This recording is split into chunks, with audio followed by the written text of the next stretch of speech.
인생을 이렇게 화사하게 살면 좋은데 산후라면 문제들이 많이 있습니다.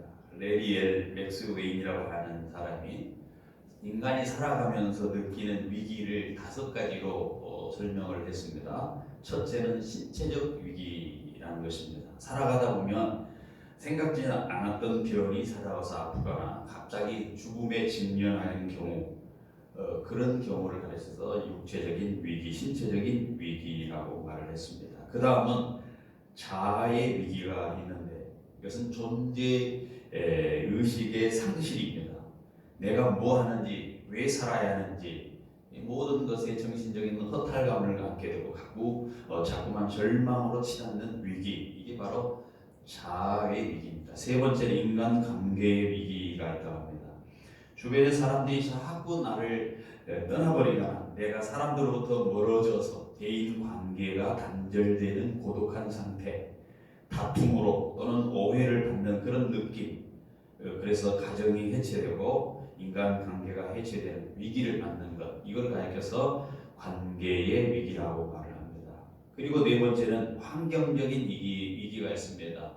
오늘같이 우리가 지금 코로나로 인해서 여러 가지 환경적인 위기를 당하고 있습니다. 공해로 또는 국제사회 대립으로 전쟁과 같은 그런 것으로 이렇게 환경적인 위기를 당합니다. 그러나 이것들보다 결정적으로 가장 무서운 위기가 뭐냐? 영적인 위기입니다. 영적인 위기. 다시 말하면 신앙의 문제의 위기라는 것입니다. 하나님과의 관계가 잘못될 때 오는 위기, 이것이 가장 위험한 위기입니다. 위기 중에 근본적인 위기이고, 신앙의 위기는, 영적인 위기는 총체적인 위기라고 할 수 있습니다.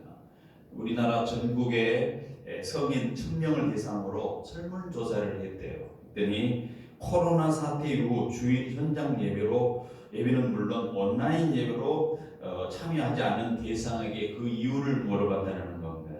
가장 큰 이유가 뭐였냐? 게을러서.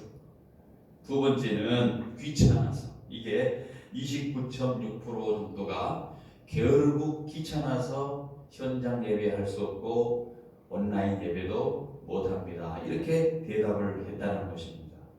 코로나 시대에는 우리가 쉽게 예배에 대해서 실패할 수 있는 그러한 환경입니다.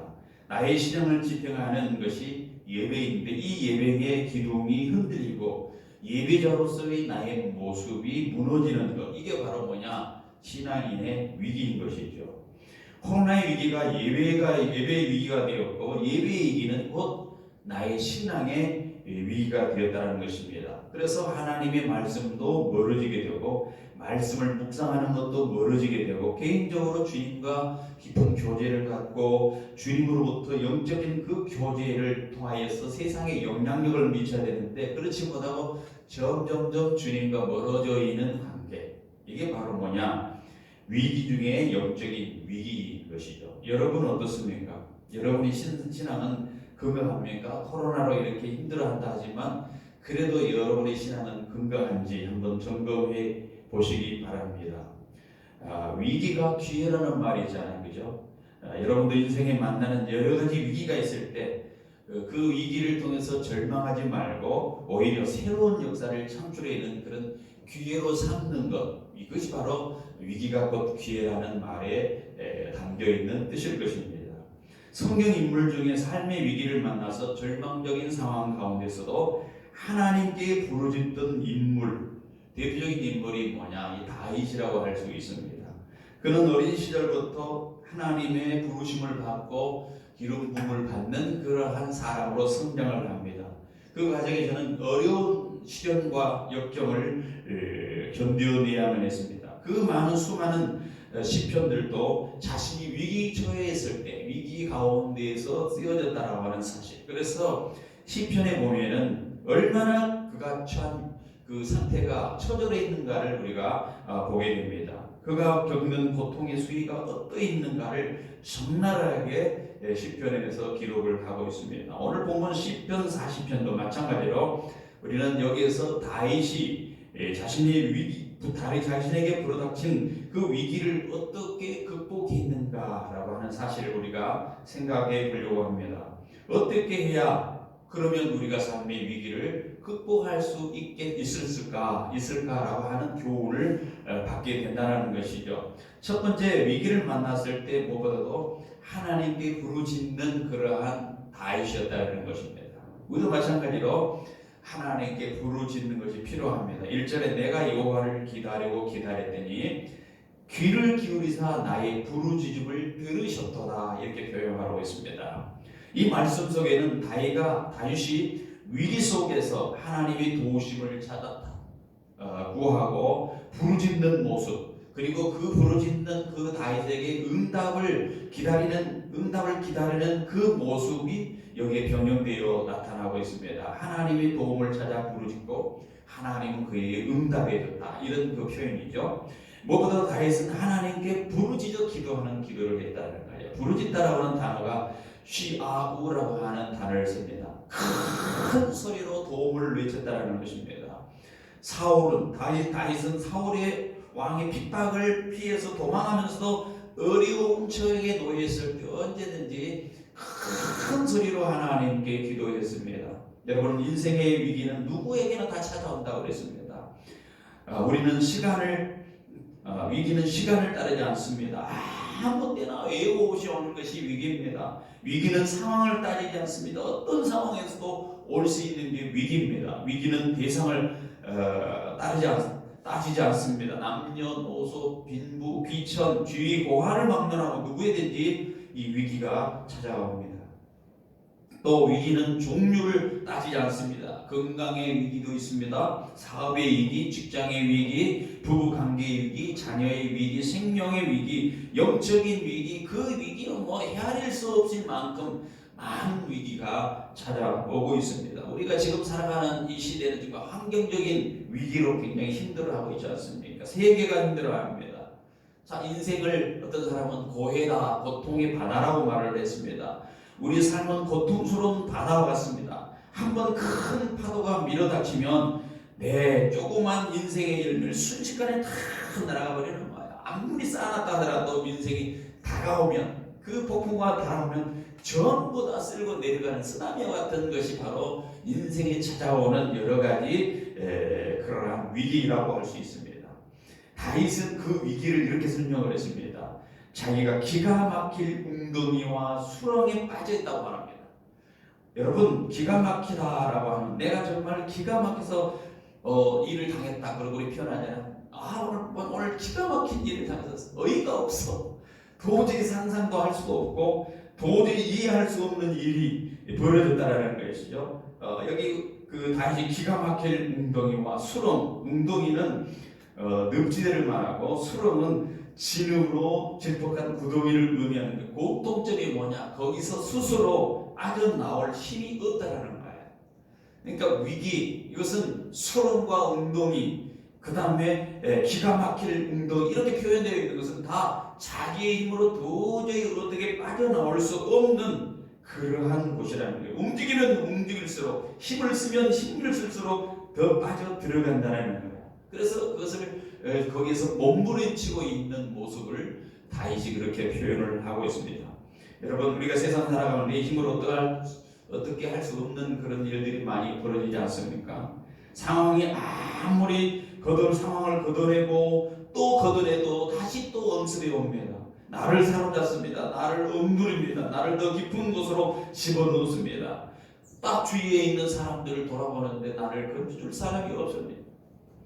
인생은 살아가는 날 동안 웅덩이와 수렁이에 빠져있는 수많은 경험들을 하면서 살아가게 되어 있다는 거예요. 그러니까 다윗은 과거에 예상도 못했고 예상했더라도 그 예상의 범위를 훨씬 뛰어넘는 벗어난 그런 상황에서 도저히 자기 힘으로 헤어날 수 없는 지경에 이르렀다는 표현을 웅덩이와 기가 막힐 웅덩이와 그는 수렁으로 그렇게 표현해 주고 있는 것입니다. 여러분, 이런 위기 앞에서 다윗이 무엇을 했습니까? 다윗은 부르짖어 기도했습니다. 부르짖어 기도했다. 우리의 삶의 어떤 경우에는 정확한 답변을 주는 성경이 뭐나 부르짖어 기도하라는 거예요. 우리가 힘들 때 다른 거 없어요. 부르짖어 기도하라. 위기 극복의 첫 번째 비결은 부르짖어 기도하는 겁니다. 고요히 묵상하며 기도하는 것도 필요합니다. 그러나 소리내면서 울면서 고함을 치듯이 부르짖어 기도할 수 있는 그러한 삶이 되어야 된다는 거예요. 위기를 만났을 때 하나님의 사람 다윗은 그 위기 속에서 총일 부르짖어 기도했습니다. 시편 17절에 이렇게 표현하였습니다. 여호와여 정직함을 들으소서, 나의 부르짖음에 주의하소서.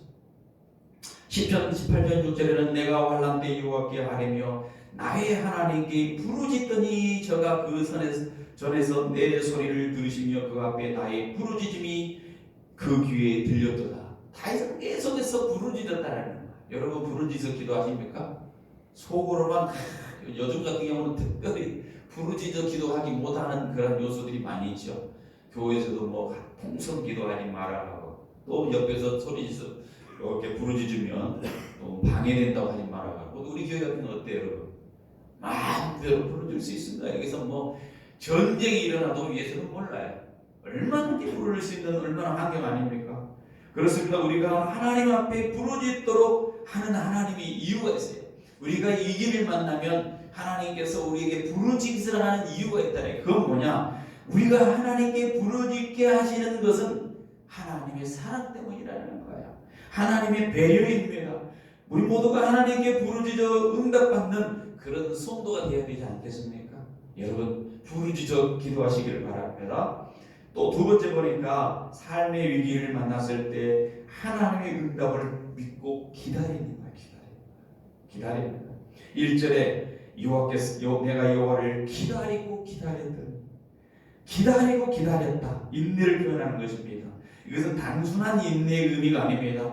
기다리고 기다렸다는 간절함이 그 속에 들어가 있는 거예요. 다윗은 지금 목이 말라 있습니다. 그리고 그 기다리는 표현 속에 응답이 올 때까지 그 기다림을 포기하지 않고 계속 기다리고 있는 거예요. 인생의 실패는 대부분 어디서 오는가? 기다림의 실패에서 오는 거예요. 어떤 사람을 사랑하는데 그 사람을 기다려주지 못해. 그게 실패하는 거예요. 어떤 사업을 하는데 그 사업이 진행 과정 기다리지 못하고 그냥 어찌할까 모르고 불안해하고 초조해하고 그냥 그렇게 하는 것을 통해서 실패를 가져오는 것입니다. 인생에서 가장 힘든 것이 뭔가 기다리는 거. 사람 기다리는 게 얼마나 힘듭니까? 네, 이 목회도 기다리는 겁니다. 기가 막힐 웅덩이와 수렁의 상황에서 기다린다는 것은 쉬운 것이 아닙니다. 수렁은 어떤 것입니까? 빠져들어가는 거예요. 허리까지 목까지 올라오고 코까지 올라오고 죽을 수밖에 없는 상태에 있을 때 버틸 힘이 조금도 없는, 더 이상 버텨낼 수 없는 그 상황 속에서 기다린다는 것이 쉬운 일이겠습니까? 그런데 기다리라는 것입니다. 신앙은 기다리는 것입니다. 기다릴 줄 모르는 것은 신앙이 아닙니다. 신앙생활 잘한다, 기다리는 걸 한다는 거예요. 믿음이 좋다, 오래 기다릴 줄 안다는 것입니다. 믿음이 없으면 그냥 기도를 한번 하고 에이 하나님 안 되겠다, 그냥 내려치자, 자기 방법으로 나가는 거예요. 그러나 신앙의 사람은 어떻습니까? 그것이 간단히 기다리는 거예요. 불신앙의 행동이 나올 수도 있습니다. 기다리지 못하면 변질될 수도 있습니다. 기다리지 못하고 하나님 내 기도에 왜 응답 안 합니까? 하나님을 떠나버립니다. 자신의 방법으로 문제를 하려고 하니까 더 꼬이는 거예요. 사실 제가 이렇게 쭉 목회를 하다 보니까 생각되어지는 내 힘으로 내 의지로 하려면 자꾸 꼬이는 거예요. 도대체. 여러분 사업할 때 아니면 직장생활할 때요, 하나님이 인도해 주는 그 길을 가는 것이 쉬운 것이 아닌데 그 길을 가기 위해서는 기다려야 돼. 그런데 우리는 먼저 선수를 쳐요. 하나님이 응답해 주기 이전에 내가 먼저 다 그 선수를 쳐서 자기 일을 하려고 하는 거예요. 하나님이 원하시지 않죠. 기다림을 포기하는 순간 우리의 힘으로 무언가를 시도하려고 합니다. 세상에서 우리가 만나는 대부분의 실패는 뭐냐? 그래서 기다리는 걸 실패하는 거예요. 포기하고 싶은 유혹이 찾아오면 버티기 힘듭니다. 삶의 압박이 심해지고 고난이 깊어지는 많은 사람들이 그만두고 싶다, 끝내고 싶다, 이제 끝이야, 더 이상 갈 곳이 없어 라고 하면서 자기의 희망을 접어버린다는 거죠. 지금 아무리 힘들어도 기다릴 수 있다는 그런 희망이 있습니다. 그런데 그 기다림이 어렵다는 것이 문제입니다. 왜 기다리면서 포기합니까? 조급함이죠.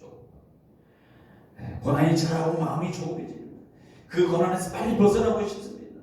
고통이 심해지면 1분 1초가 너무너무 힘들어서 빨리 이 고난이 지나가고 끝나가기를 바랍니다. 그래서 세상에서 신앙인으로 살아가면서 기다리는 사람은 그리 많지 않습니다. 기다린다는 것은 그만큼 어렵습니다. 기다리는 사람, 기다릴 수 있는 것은 영역의 사람이 가능합니다. 그리고 그 기다릴 수 있는 것은 믿음이 있기 때문에 기다리는 겁니다. 여러분, 다윗은 하나님을 유언을 기다리고 맹목적으로 막연한 기다림이 아니라 어떤 일이 이루어질 것을 확신한 신념을 가지고 참을성 있게 기다리고 있는 거예요. 특히 여기서 모두 강세형을 쓰고 있습니다. 목적으로 사용되어서 시인의 간절함을 강조하면서 얼마나 시인이 간절함이 있냐, 기다리다 표현되어 있는 거예요. 여러분, 다윗이 도망다니던 오랜 세월을 생각해 보십시오. 얼마나 그가 간절히 기다렸는지를 알게 됩니다. 사울이 다윗을 찾아 죽이려고 그러죠. 증오심이 늦춰지지 않습니다. 때로는 사람을 파송하여 잡으려고 합니다. 군사를 대동해서 다윗을 쫓아갑니다. 그럴 때마다 다윗은 하나님께 기도했습니다. 하나님께서 응답해 줄 것을 믿고 기다렸습니다. 그의 기다림은 처절한 인내의 기다림이었어요.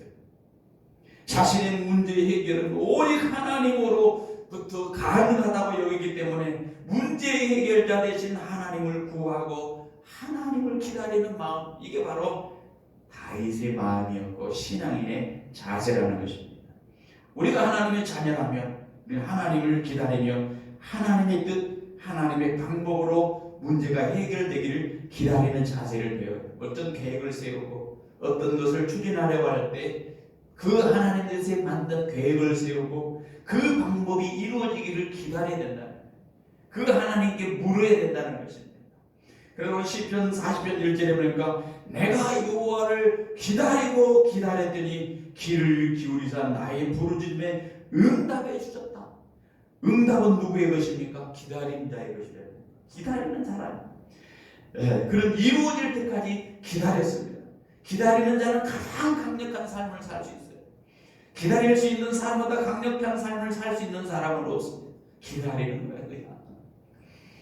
사랑하는 성도 여러분, 위기 속에서 부르짖어 기도하는 것도 중요한데 더 중요한 것은 기도하고 인내하며 기다리는 것, 중요합니다. 기도하자마자 응답받을 수 있다면 얼마나 좋겠어요. 내가 무슨 일에 대해서, 어떤 환자에 대해서, 어떤 상황에 대해서, 그 이 사건에 대해서 기도를 하는데 즉각 응답되면 얼마나 좋겠습니까? 그러나 그렇지 않은 경우가 많지 않습니까? 많은 경우 우리의 기도는 인내의 기다림이 필요합니다. 하나님께서 흔히 우리를 훈련시키기 위해서 기다리게 하는 거예요. 그런 얘기가 있어요. 아이가 있잖아요. 부모들이 이제 아이들이 이제 그 교육을 할 때 용돈을 달라고 그러잖아요. 이렇게 뭘 달라라, 뭐 사게 주세요 그러면은 반드시 그냥 주면 안 된다는 거예요. 왜 그래요? 아이가 귀중성을 모른다. 아이가 이거 뭐 사게 돈 주세요 그러면은 그냥 바로 주지 말고 날짜를 정해서 4일 후에 줄게 이렇게 약속을 하는 거예요. 내가 4일 후에 줄 테니까 기다려 라고 하면은 그 아이는 기다리면서 4일 동안 기다리면서 4일 딱 되는 날 지난번에 약속이니까 주세요 하면은 그 아이가 그것을 받는데 그것 때문에 굉장히 그것을 가치 있게 여긴다는 거예요. 우리 아파트 같은 경우 보면은요, 자전거를 그냥 막 팽개쳤어요. 뭐 옷 같은 것도 그냥 팽개쳐 있어요. 그리고 잊어버려도 안 찾아요. 왜 그럴까요? 너무 쉽게 얻은 거예요. 그러니까 그걸 뭐 귀중성을 모르는 거예요. 마찬가지입니다. 우리가 많은 문제를 안고 기도하는데 바로 응답이 없는 이유, 기다리는 거예요. 기다릴 때에 우리의 연약한 믿음이 성장하는 거예요. 기다릴 때도 하나님을 바라보는 거예요. 그 하나님의 아버지의 뜻을 이해하게 되고 그 아버지의 뜻에 자신을 복종하는 것을 통해서 당신의 자신의 믿음을 확증해 나가는 것입니다. 여러 성경의 인물들도 기다림을 통해서 하나님의 위대한 사역자로 쓰였던 것을 우리가 알고 있습니다. 믿음의 조상이라고 말하는 아브라함은 어떻습니까? 약속을 했는데 주는데 애를 안 주는 거예요. 25년 동안 약속에 후손이 없는 거예요.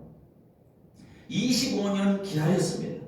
이처럼 믿음으로 사는 것은 무엇을 말합니까? 기다리는 거, 기다리는 거. 아브라함은 처음에 기다림에 실패를 했어요. 그래서 자기 아내 사라를 통해서 후손을 봐야 되는데 자기 아내 사라의 종인 하갈을 통해서 후손을 봤지. 그것이 진정으로 후손이 아니었어요. 이스마엘이었어요. 이스마엘. 문제의 아로 태어난 것이죠. 기다리다가 죽을 것 같습니다. 기다리면 점점 늙고 소망이 점점 사라지고 더 이상 아무것도 일어날 것 같지 않습니다. 그래서 절박한 상황에서 실수를 했습니다. 그 과정에서 실수도 있고 조급함도 있습니다. 결국 그렇지만 하나님이 약속을 성취하십니다. 아브라함이 생각한 때가 아닌 하나님의 때에 아브라함이 백세 이삭을 낳게 함으로 그 대를 이어나가게 하신 것입니다. 민족의 지도자, 우리가 잘 알고 있는 모세를 알지 않습니까? 모세가 한때 스스로 자만하여서 지도자 역할을 담당하려고 했습니다. 그래서 당신의 백성을 괴롭힌 사람을 내가 쳐 죽였습니다. 그가 쫓겨나가서 광야에서 40년 동안 미디안 광야에서 인고의 세월을 보내야 했었습니다. 하나님이 원하시는 때가 아닌 기다리는 시간입니다. 선지자 엘리야는 어떻습니까? 그는 갈멜산 전투에서 혁혁한 공을 세워서 바알 선지자, 아세라 선지자 850명을 물리쳤던 그런 사람입니다. 그가 기도했습니다. 3년 반 동안 비가 내리지 않고 있었습니다. 그 비를 위하여 하나님께 간절히 기도했습니다. 주님께서 즉시 응답한 것이 아니에요. 성경에 보니까 또 계속 기다리는 과정을 통해서 구름을 사인으로 보내줬습니다. 그 엘리야는 그것을 보면서 또 기다렸습니다. 우리는 세상 사람과 다릅니다. 우리가 막연히 기다리는 것이 아니고 우리는 대상이 분명해요. 누구를 기다립니까? 하나님을 기다려요. 아멘 주 예수여 오시옵소서. 요한계시록 마지막 구절에 아멘 주 예수여 오시옵소서. 이 말이 뭡니까? 기다리는 거예요. 주님이 다시 이 땅에 오실 그 날을 기다리는 거예요. 기다려야 하는 쪽은 우리만 아닙니다. 하나님도 기다립니다. 호세서 5장 15절에 보니까 내가 이곳으로 돌아가서 저희가 그 죄를 뉘우치고 내 얼굴을 구하기까지 기다리리라. 얼마나 놀랍습니까? 하나님은 당신의 백성이 회개하고 돌아오기를 기다린다. 집 나간 아들이 탕자가 모든 것을 가지고 집을 나가서 그가 호송세월하고 있지만 그가 돌아오기를 기다렸던 아버지의 마음, 하나님의 마음입니다. 이사야서 30장 18절에 보니까 그러나 여호와께서 기다리신다니 이는 너에게 베푸실 은혜를 베푸시려 하며 일어나시나니 이는 너희를 긍휼히 여기려 하심이라. 대저 여호와는 공의의 하나님이시라. 무릇 그를 기다리는 자는 복이 있도다. 기다리는 거야. 여러분, 자기 백성을 향해서 안타까운 마음으로 기다리시는 하나님의 그 마음을 우리가 짐작이나 할 수 있습니까? 그 마음이 어떤 거라고 여러분 생각하십니까? 어떤 양치기가 매일 아침 연한 불을 들고서 그 양들이 있는 우리로 들어갑니다. 사람들은 이것을 매우 궁금하게 여겼습니다. 하루는 마을 주민 중 한 사람이 양치기를 따라갔습니다. 근데 양치기는 다리가 부러진 양에게 이 연한 풀을 이렇게 먹이고 있는 거예요. 그래서 그 사람이 물어봅니다. 어쩌다가 이렇게 양의 다리가 부러졌습니까? 사나운 짐승이 물렸습니까? 아니면 다른 양에게 치였습니까? 그러자 양치기는 태연하게 대답을 했습니다. 내가 부르뜨렸습니다. 마을 사람이 깜짝 놀랐습니다. 다시 물었습니다. 당신처럼 양을 그렇게 사랑하는 사람은 아직 보지 못했습니다. 그런데 어떻게 양의 다리를 그렇게 부러뜨렸습니까? 양치기는 양을 쓰다듬으면서 설명했습니다. 이 양은 자꾸만 길을 잃어버립니다. 내가 가까이 가면 슬슬 도망을 갑니다. 목장 주변에는 사나운 짐승들이 많이 있습니다. 그래서 다리를 부러뜨리는 겁니다. 매일 음식을 먹이면서 점을 쌓기 위해서 이 양의 매일 연한 풀을 갖다 주면서 이 양이 이 목자인 나를 알아볼 때까지 나는 이 양에게 풀을 먹입니다. 그게 목자의 심정이에요. 목자를 떠나서 자기 마음대로 하려고 하는 그 양을 자기 앞에 붙들어 놓고 그가 주인을 알아보기를 소원하는 마음, 주님이 기다리는 그 마음, 그 목자의 마음, 그가 성장해서 목자의 음성을 듣고 이제 무리에서 이탈하지 아니하고 위협에 처하지 아니하고 다른 짐승에 의해서 죽지 않도록 보호하시기 위한 그 마음이 누구의 마음이? 목자의 마음. 그게 바로 하나님의 기다리시는 마음입니다. 하나님의 목자의 양으로 부르심을 받은 성도 여러분, 우리는 기다리는 일의 전문가가 돼요. 전문가. 믿음은 기다리는 거예요. 한계를 뛰어넘어 하나님을 기다리는 게 믿음이에요. 뻔한 것을 기다리는 것이 아닙니다. 뻔한 상황에서 기다리라는 게 아닙니다. 기다릴 수 없는 것에서 기다리는 건 믿음이에요.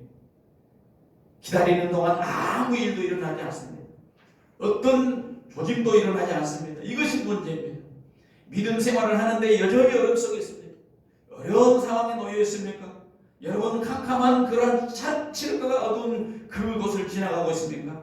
여러분 생에 아무런 변화가 일어나지 않고 있습니까? 여러분 그 상황이 오히려 더 여러분을 옥죄오고 있습니까? 이럴 때 사람들은 절망합니다. 그래서 모든 것을 포기하고 싶어 합니다. 그런데 언제까지 기다려야 됩니까? 끝까지 기다려야 돼요. 끝까지. 신앙이라는 것은 끝까지 기다려야 됩니다. 10편 37편 7절 이후 앞에 잠잠하고 참고 기다려요. 잠잠하고 참게 기다려요. 오늘 본문의 다윗도 부르짖고 기다렸습니다. 기다리고 기다렸습니다. 끝까지 기다렸습니다. 하나님은 그의 모든 기도를 모두 듣고 계셨어요. 안 들은 척하고 계시면 듣고 계셨습니다. 하나님은 우리의 상황을 안 보고 계신 것 같이 우리는 답답해하고 우리는 어찌할 바 모르고 우리의 가슴은 어떤 상황으로 놓일지 몰라서 불안해하지만 하나님 우리 모든 마음을 헤아리고 기다리고 듣고 계십니다.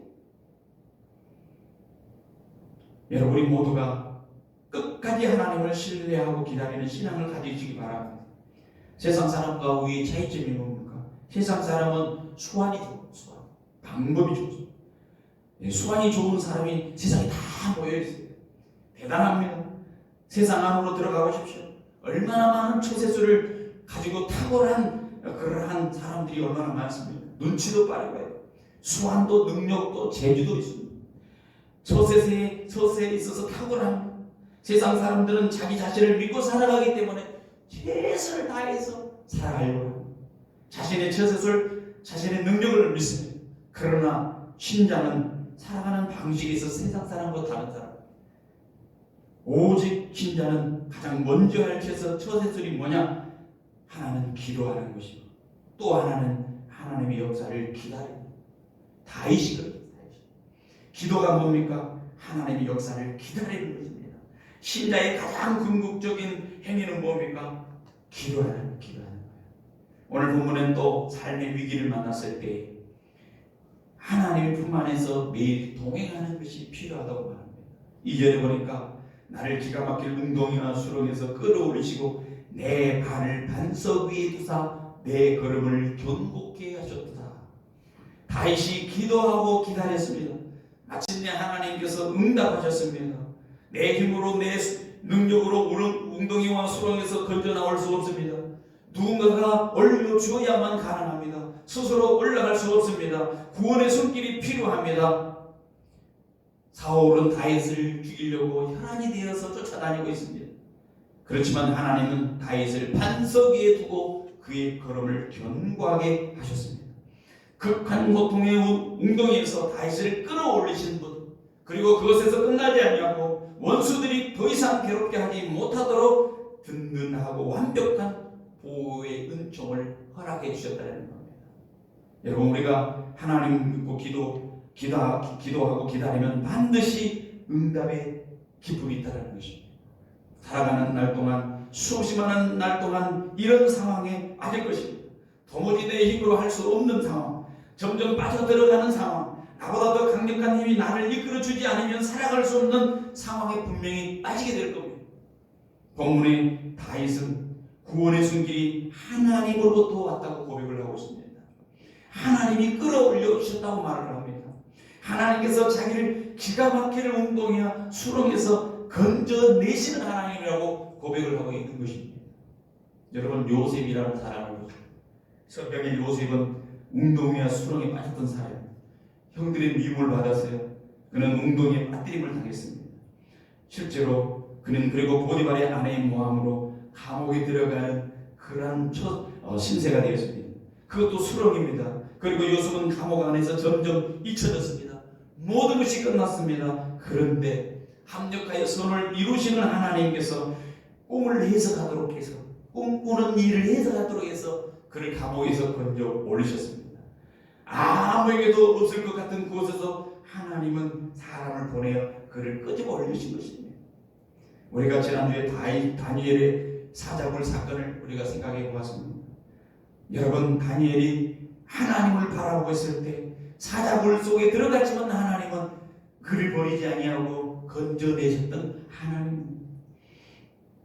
하나님께서 우리를 끌어올리시는 분이기 때문에 예수님께서 십자가에 못 박혀서 무덤에 묻히셨지만 부활로서 예수님을 끌어올리셨던 그 하나님, 우리를 끌어올리시는 하나님입니다. 여러분이 죽음의 고통 속에 기가 막힌 웅덩이와 수렁에 빠져 있다 할지라도 절망하지 않을 이유는 하나님이 끌어올려주시는 분이라는 사실입니다. 예수 그리스도의 십자가는 끝나도록 우리를 내어버리지 아니하고 끌어올리십니다. 저 사망으로, 저 영원한 형벌로, 저 지옥으로 떨어져가는 것을 그냥 버리지 아니하시고 끌어올리시기 위해서 십자가에서 돌아가셨다는 사실입니다.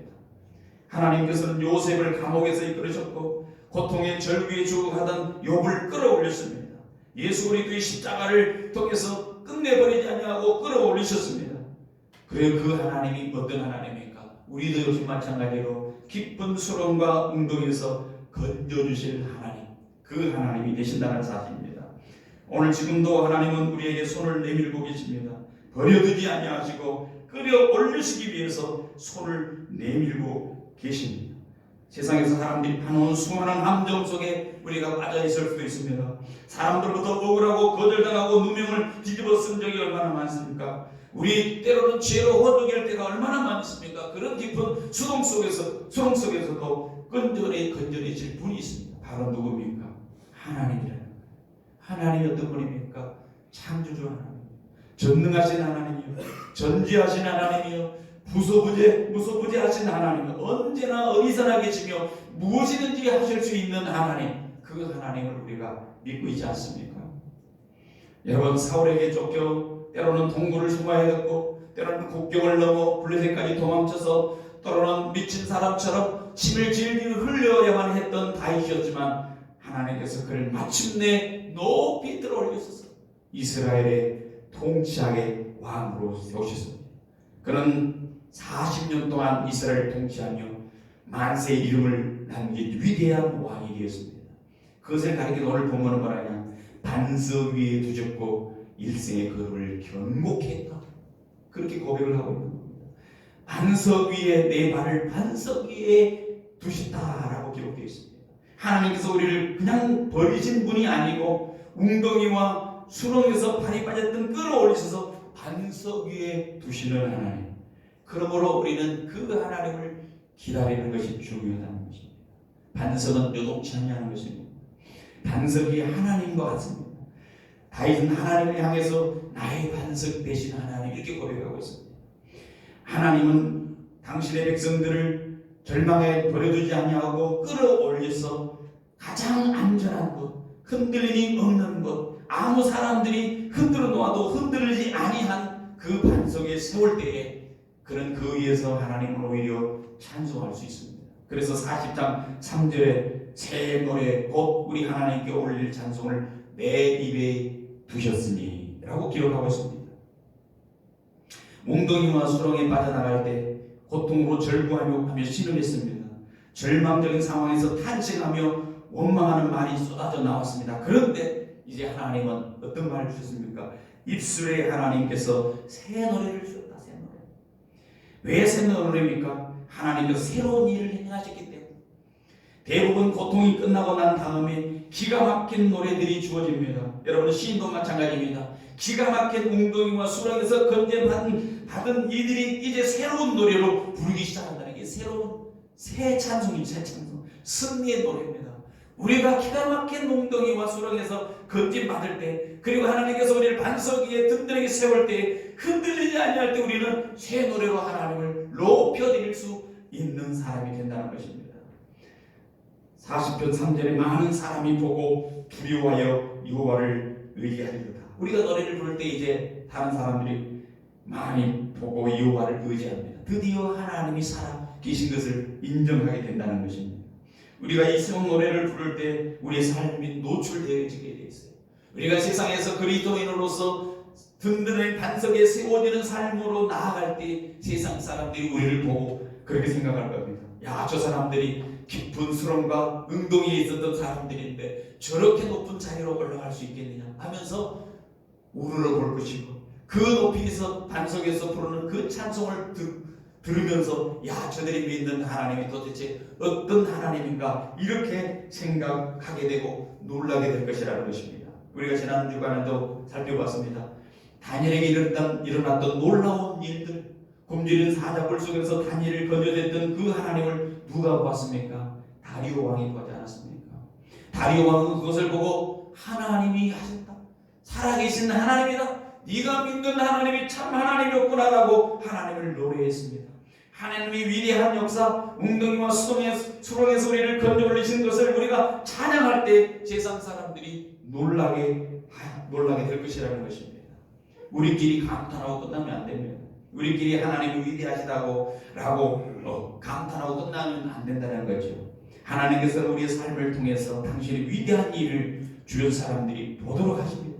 그래서 너희 하나님이 살아있으구나, 하나님이 살아계시구나, 하나님을 향한 우리의 감탄과 찬양을 세상 사람이 듣고 세상 사람들 안에 구원의 역사가 일어나도록 그렇게 해야 된다는 거예요. 여러분, 하나님께서 어떤 분인가를 우리가 경험하면 우리는 찬송하러 끝나는 것은 안 돼요. 우리에게 일어난 일을 통해서 세상 사람들이 하나님을 향하여 놀라고 그들이 하나님을 의지하게 하는 역사가 일어나는 거예요. 야, 예수 믿는 사람들, 그래서 저들은 하나님의 살아계신 하나님을 믿는 사람들이구나 라고 고백할 수 있도록 그렇게 해야 된다는 거예요. 말씀을 맺습니다. 사랑하는 성도 여러분, 하나님의 응답의 손길을 체험한 성도는 다윗처럼 새 노래로 찬송할 수 있습니다. 3절에 새 노래로 곧 우리 하나님께 올릴 찬송을 내 입에 두었으니 많은 사람이 보고 두려워하여 여호와를 의지하리로다.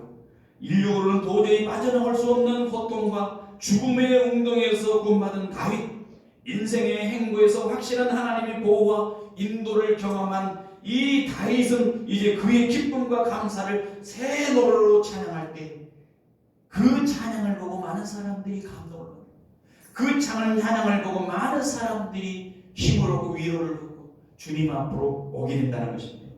우리도 다윗처럼 새 노래로 하나님을 찬양하는 성도가 되어야 될 줄 믿습니다. 그래서 다윗처럼 우리 주의 사람들께 하나님을 경외하는 모범을 보이는 성도가 되어야 됩니다. 많은 사람이 보고 두려워하여 여호와를 의지한다. 신앙은 여러분 긍정입니다. 긍정. 문제를 돌아보지 말고 문제를 해결하시는 주님을 봐요. 우리 앞에 높은 문제가 있습니까? 그 높은 문제보다 높으신 하나님을 바라보는 게 신앙입니다. 폭풍이 이는 바다에서 그 바다를 바라보면 절망할 수밖에 없고 우리가 죽을 수밖에 없습니다 라고 표현할 수밖에 없습니다. 그러나 그 바람을 잠잠케 하시는 주님을 바라볼 때에 우리는 힘을 얻을 수 있습니다. 우리는 우리의 몸에 육체에 질병을 올 때 질병을 바라보지 말고 질병을 치유하시는 주님을 바라봐야 해요. 그래서 부르짖는 기도가 있는 성도가 되어야 되고 위기를 오히려 하나님의 능력을 체험하는 기회로 삼자라고 하는 것입니다. 그리스도인의 삶의 위기는, 풍랑 같은 위기는 우리가 도움을 구할 영적인 위기 가운데 살리는 영적 119입니다. 그 영적 119의 주인이 누굽니까? 주님이십니다. 주님. 우리가 입구에 들어오는데 여러분 보셨습니까? 세상에서 우리 비상구를 뭐라고요? 예수님만 우리 유일한 비상구. 우리는 하나님을 반석으로 하나님은 우리를 세워줄 것이고 하나님 앞에 순종하면서 이렇게 기다리고 기도하고 하나님께 소망을 둔 사람은 그 걸음이 결코 흔들리지 아니하는 삶을 살아가게 될 것입니다. 여러분과 제가 다윗이 고백했던 것처럼 어려운 가운데서 기다리고 기도하고 하나님께 소망을 두어서 주님이 이루어지는 일을 우리가 눈으로 목격하고 간증하고 고백해서 세상에 나타내서 복음의 증인으로 드러나는 여러분과 제가 되기를 주님의 이름으로 소원합니다. 같이 기도하겠습니다.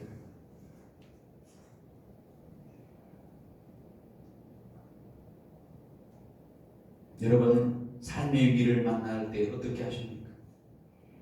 혹시 내 방법으로, 내 생각으로, 내 뜻을 통해서 내 소원으로 해결을 해보려고 그렇게 힘쓰지 않았습니까?